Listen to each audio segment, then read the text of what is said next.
সোমবার উপাচার্যের দায়িত্ব পাওয়ার পর মঙ্গলবার সকাল 10:30টার অরবিন্দ ভবনে প্রবেশ করেন যাদবপুর বিশ্ববিদ্যালয়ের নবনিযুক্ত উপাচার্য ভাস্কর গুপ্ত। অধ্যাপক পার্থপ্রতিম রায় তাকে ফুল দিয়ে স্বাগত জানালেন উপাচার্যের ঘরে।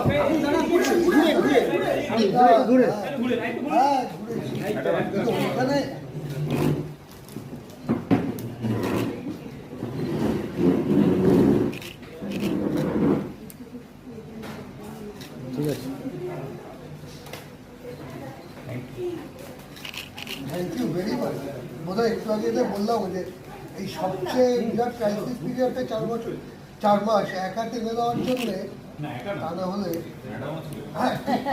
মানে একা বলা উচিত নয়, পাশে যিনি আছেন তার কন্ট্রিবিউশন নলেজ আপনারা নিশ্চয়ই জানেন, আপনাদেরকে আমার বলার কোনো মানে।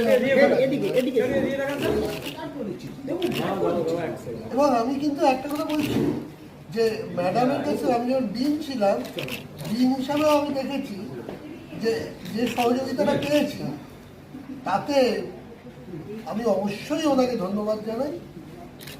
এবং বিশ্ববিদ্যালয়ের এই কঠিন সময়ের মধ্যে দিয়ে স্যার একটু ঘুরে যান। এরা দুজনেই আমার ধন্যবাদ। আর